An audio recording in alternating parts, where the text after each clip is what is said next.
This episode is brought to you by Modal Electronics, who enable you to play and perform powerful sound with their incredible synthesizers. You can enjoy vibrant wavetable patches with the Argon 8 series, or you can produce with state-of-the-art analog-style synth textures with the Cobalt 8 series.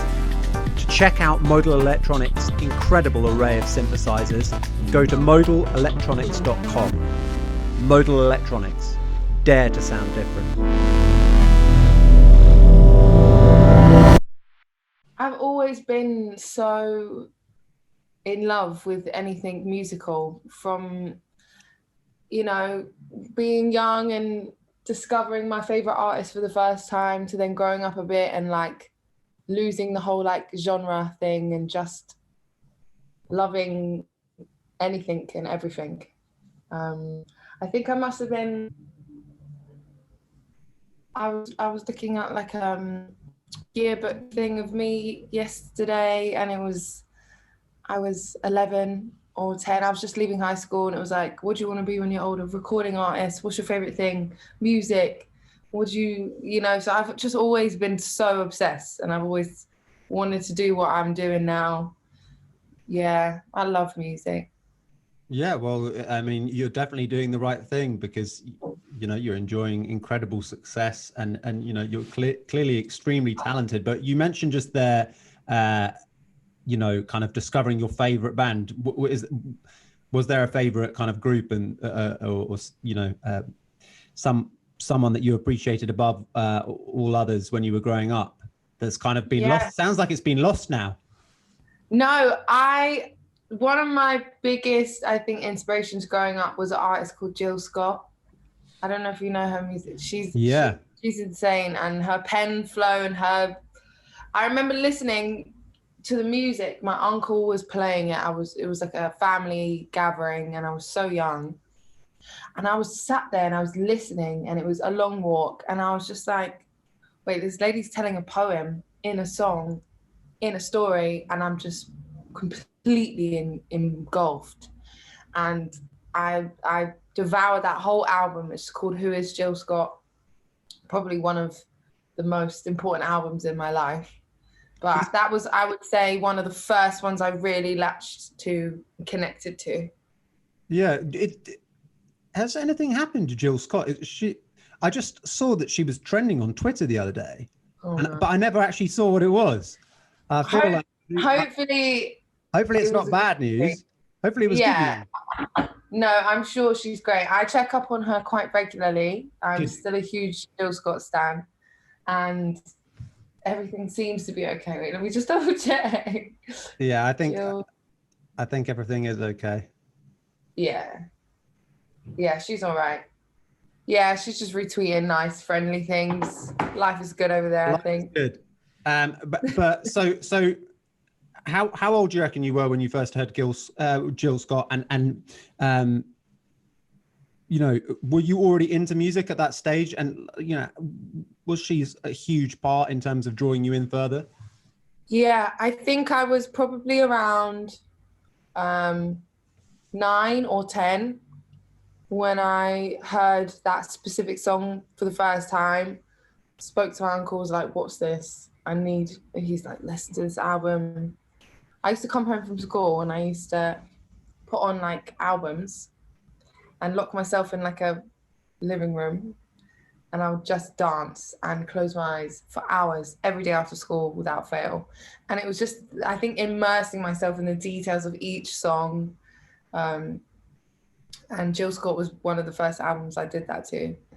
And to this day, it's one of the most important songs in my life and in a lot of my friends' lives. And I think also growing up with an album like that, going from being having a younger child's perspective to, going through your teenage years, eventually becoming a woman, the concepts and the feelings of the songs changed for me as time passed, but then still stayed extremely nostalgic.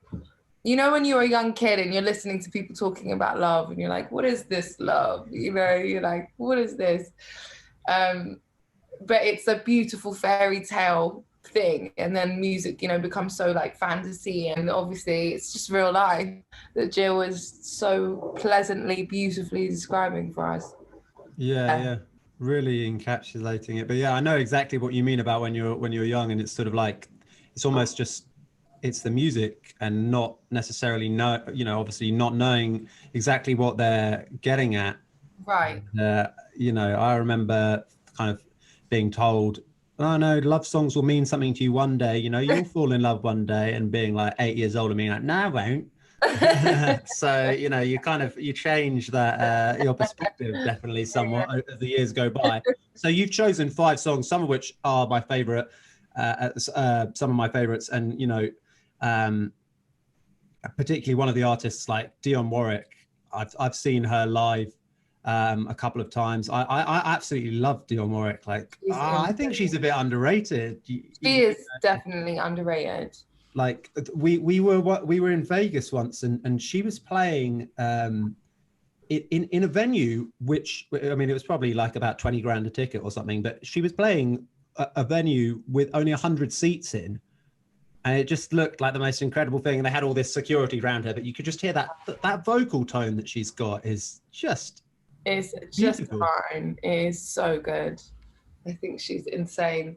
She actually, how crazy is this? She tweeted like a few weeks ago, and about a performance that I did with Really? on Fox TV. Yeah, so random. Wow. Tweet, who is this girl singing? She's very talented, or she's very good, or something. And I was like, it's me. Hi.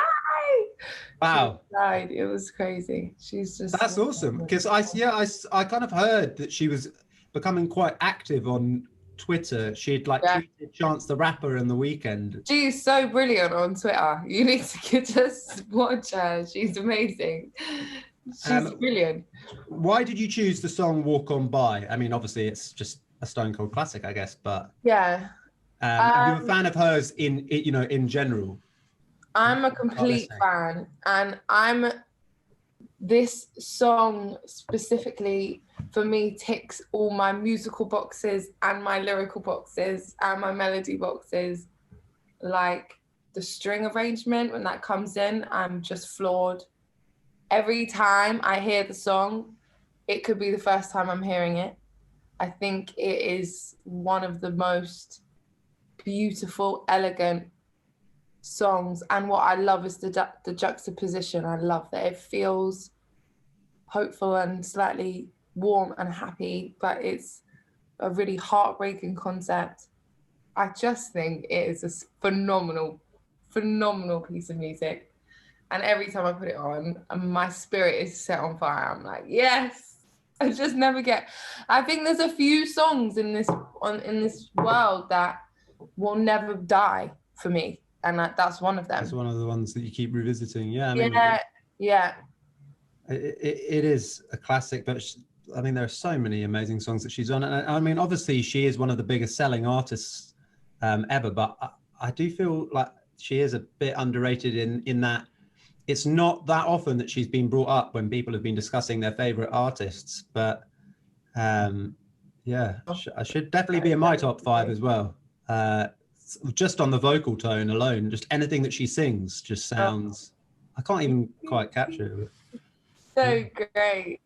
Yeah. What a woman. Incredible. So another artist of a similar stature, and of course there was the recent Netflix documentary about Nina Simone, but Baltimore is also my favorite Nina Simone tune. Shut up. Yeah. It's not your favorite. Yeah. I love the production on it. It's a bit different, isn't it? It is outstanding. So, but it's less. I mean, it's more reggae than jazz. It definitely is. And what's crazy is it's not Nina's normal pocket. And I just kind of song. Did you remember where you were when you heard it the first time? It was a mate who always has, he always has kind of left field playlists. He wouldn't want to play like Mood Indigo or something by Nina Simone. He'd want it to be the different one. Yeah. But I always hear Baltimore on now since I heard it. It's always like playing in stores or in cafes or Well, I mean, pre-COVID it was. Yeah. Now it's just playing at home. But yeah. So when did you discover that? Were you already like a Nina Simone fan when you discovered that song? Because it is a bit different, as you say. It is a bit different. I have a beautiful memory of hearing this song for the first time. And it was the same. I have a friend who is really good at like the niche playlists, like you said, it won't be like the mainstream. So, and I have a really good friend called Sam, who when I was younger, we randomly went to India together and proper clicked, and used to play me like Fat Freddy's Drop, like all these like things I'd never heard of, and I was just like getting into. And one day we had a little reunion, and he was like, let's go to a river and hang out. So I took my friend, we went to a river and hang out by a river. Like, I've never done that. It was like really nice. And then he had his speaker and he was like, oh, listen to this song. And we played some music. I was like, yeah. Played Baltimore. I'm like, is this Nina? Because obviously I recognized her tone instantly. Yeah. What is this? Freaked out, had it on loop for that whole day. I didn't let anyone else put another song on. I was like, this is blowing my mind. When those strings enter again, no, it's just one of those songs that now it's just a gift that keeps on giving. And I play it when I'm on a walk, when the sun is out, when the sun is down. Oh my goodness, what a piece of music. And I just think it just overlaps so many different emotions and feelings.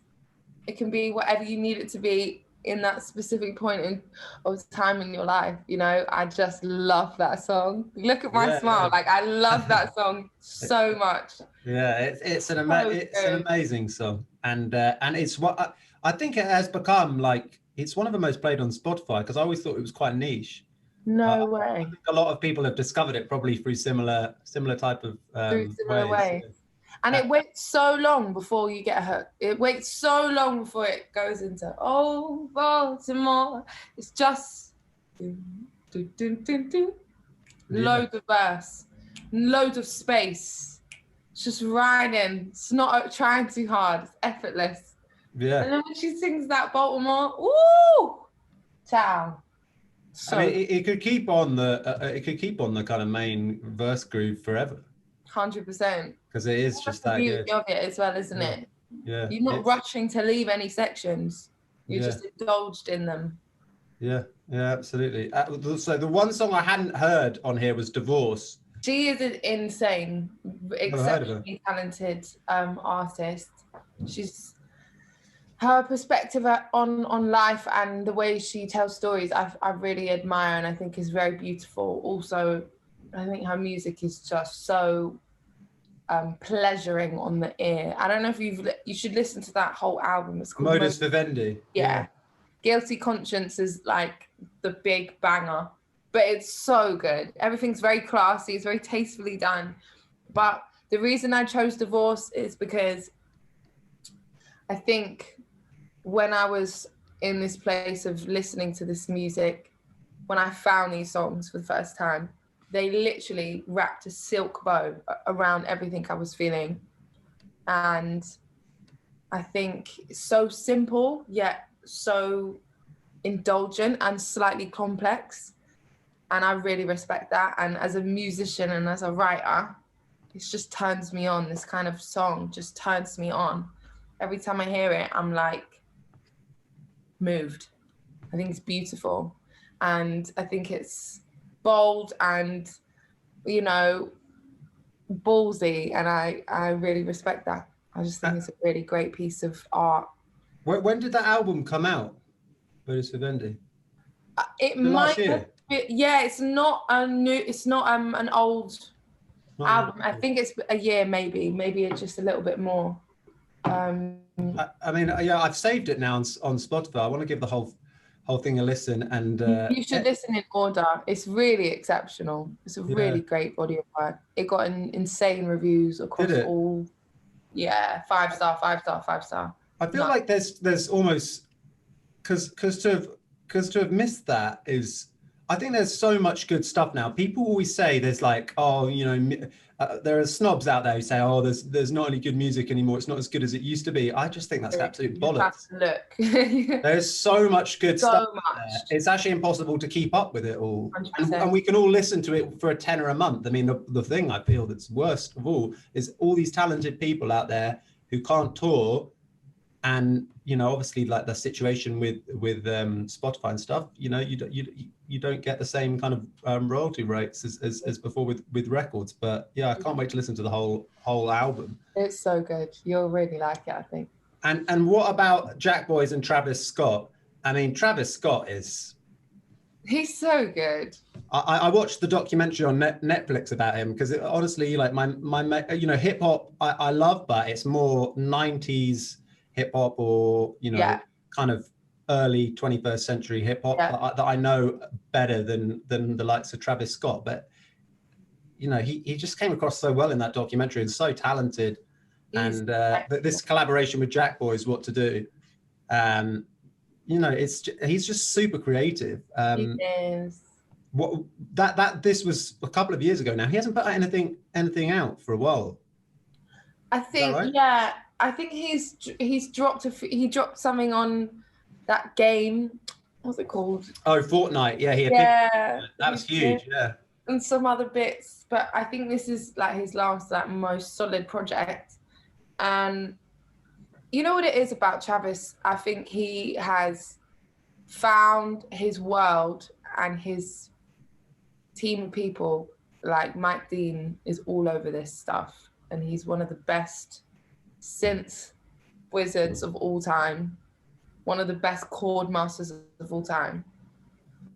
And like the fusion of people behind these songs, it's like as what's the word, how can I say it, it's like just a musical adventure for playing on those, you know when you go to music for certain things, right? So I'll play Travis Scott when I'm looking to feel like excited, or when I'm on a plane like about to land into a new country, or like at a party, or before I'm going out somewhere.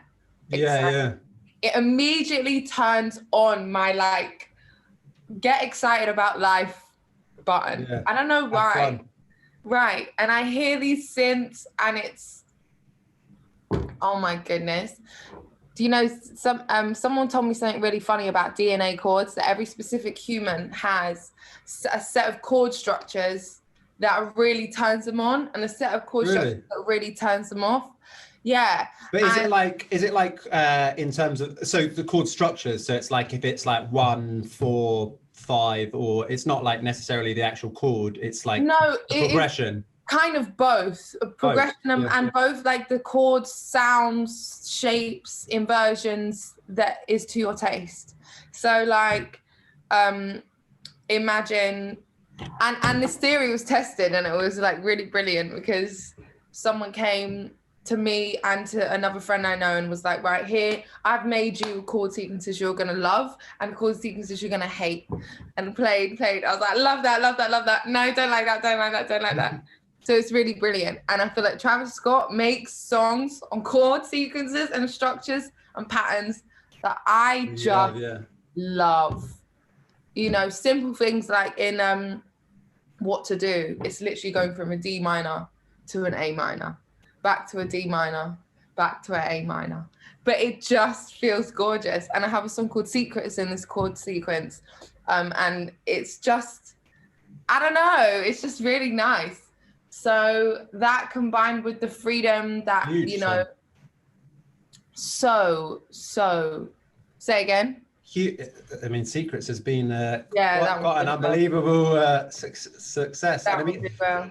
when it comes to pop, like, and when it comes to chord sequences, like, even moving just between two things, like, isn't it like the human brain just thrives on repetition anyway? So it's like, it's not about trying to put in like 15 different chords into a song. It's just about the talent is about what you do with it. I mean, you can, and you know, an artist like Travis Scott could put in whatever amount of chords you want. That's right. But it's about what you do with it. It's about what you do with it and also how it makes you feel. Because going from a C major to a G major is very, very different. Going to a D minor to an A minor feels like chalk and cheese. Yeah, and if absolutely. I had that C and G playing, I'd be like, Bit bored. Yeah, I'd be like, I don't know, too happy. I don't know, not enough soul behind it. Do you know what I mean? Anyway, like you can move it with context. Do you think you're drawn to like minor chord sequences? 1000%. I'm definitely more drawn. That being said, you know, a major lift or taking it somewhere unexpected, I prefer. I feel like I prefer not just like giving it all on a plate, which is what I feel like C major and resolving and the perfect fifth and perfect cadences. It doesn't turn me on. Yeah, I'm not interested. Like, not to say that I don't know what to do when I'm handed this, because as a writer, you know, it's the power is in the flexibility to adapt to all.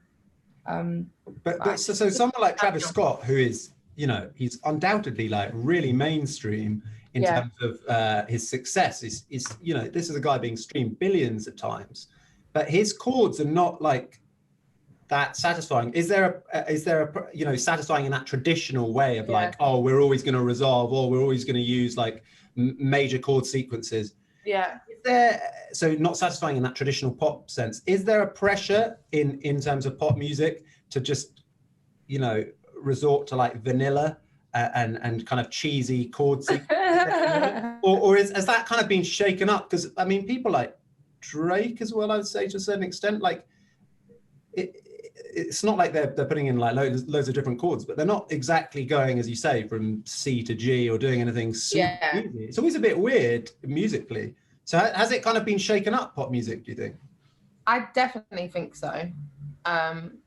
And, you know, I think it's so interesting because when artists, you know, get to a place and a platform where they have a fan base that will essentially support anything, and then you then have that kind of, you still have pressure, but you have a less pressure to deliver what you're expecting and more to then maybe push boundaries and experiment and work on making yourself happy within your music, or, you know, wanting to define music or take a risk or do something new or push boundaries.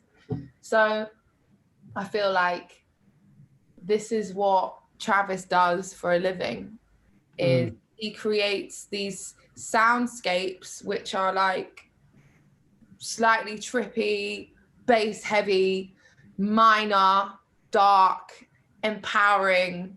They like, you know, it's like naughty music. Do you know what I mean? It's like, it's not bad, play this, feel like, and then it do you know what I'm saying? It brings out these completely different emotions, and then it gets to be called pop music now because thousands and thousands of people are buying it.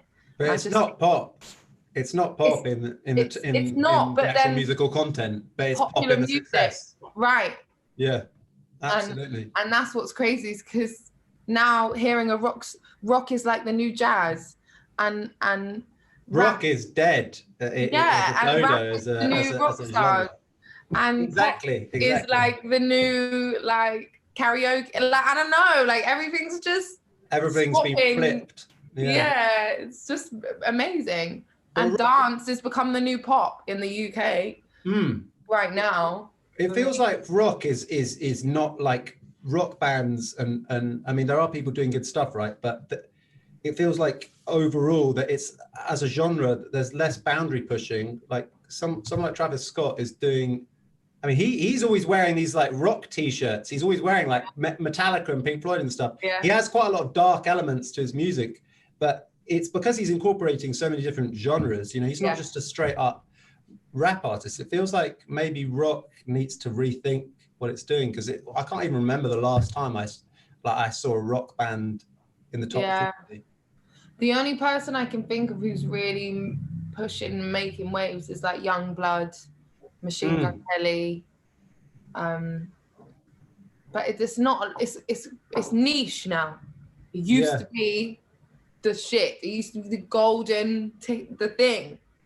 Rock band, guitar shredding, AC/DC, Yeah. Judas Priest, you know, and now it's like it's the cult following. Yeah. So it's just, I bet things will all come around in circles as they constantly do. And I think as, you know, a musician, it's just embracing it and understanding where things are moving and, you know, either choosing to move with it or choosing to just go completely Do your against own it thing, and do whatever you want anyway. So, yeah, exactly. you know. In terms of soundscapes, I mean, a song that has an incredible kind of soundscape and just the sonics of it in general, Drive by the Cars was the first track. Sorry, I've gone in a bit of a random order here. No, don't be silly. But yeah, how come you've chosen that song? I mean, it is just like for me, the sonics of it just are amazing. The synths and everything. You listen to that millions of times. No, like even saying this song gives me tears in my eyes. The way I found the song was so cool because it was like, obviously this is a classic Magic FM power ballad, 105.4 9 p.m. classic. Do you know what I mean? So I've heard this song in passing so many times, but it wasn't till we were on tour. We were on the tour bus and we're driving from Paris back to England, and we're talking about music and someone's like, oh, Drive by the Cars, and I'm like, what's that? I know that. What is it? Played it, and in that moment I took in that song, right? Completely heard it really in its entirety for the first time. I went upstairs into my little bedroom with my best friend with the speaker and had the song on loop, and I just sat there swaying, eating it up and understanding like, what the hell is this song? This song is timeless. It is magical. It is giving my heart everything it needs right now. And then I found out that when we had discovered this song, this was on the day that the lead singer, died. All right. So I got to hear the song in his last hour of life before he was declared dead, which I think is kind of nuts. That is nuts, yeah. That song went on to inspire me to make a lot of the music I've made, and it was just a really, really defining song in my life. I just think it's so good. Every time I hear it, I'm like, yes! They hit every section. Like, oh, I love it. I just love this song. It is an incredible song, and it's definitely one of, as you say, like, I mean, it's got that kind of Magic FM classic, status, but it's treasured by all sorts of people. I think, like, everybody loves that song. So good. I really appreciate you coming on the podcast, and you've got a great, obviously an eclectic taste. It feels like everybody's got an eclectic taste. Yeah. But I loved all of your choices, and honestly, congratulations as well on the phenomenal success of Euphoric Sad Songs. One of the best albums undoubtedly of last year, and I wish you all the best, and I hope you're able to get back out there and playing live. And for those of my listeners who haven't heard Euphoric Sad Songs, go on to Spotify or Apple Music or wherever you get your music and check it out. Yeah. So yeah, thanks so much for coming on the show. Really, really appreciate it. And yeah, hope you can get back out there playing live as soon as possible. Fingers crossed, sooner than later, right? Yeah. Hopefully not another year. Yeah, fingers crossed. I think the vaccination program is going pretty well. So yeah, I think it's easy to feel negative because it's like, well, now it's February, but January was pretty rough, I think. Yeah, January was pretty bleak. I mean, they've vaccinated 14% of the UK population now. However, everyone has to have 2 jabs. I've done some research about the gaps between the administering doses. It's just all going to be a bit of a mess, but hopefully it'll be over soon and we'll all be able to hug each other again. Yeah. Very excited for that. Yeah, it can't come soon enough, and the live music can't come soon enough. But in the meantime, congratulations on doing so unbelievably well, and very well deserved. And all the best for the future. Thanks so much for coming on the podcast. So much. Thank you. Have a good day. Bye, Tom. Bye. Meet Josh. Josh loves drumming. When he's not practicing, he's performing. And when he's not performing, he's practicing. Oh, and did we mention? Josh loves drumming. And that's why he chooses D-Bud. Hey Josh, show us your skills.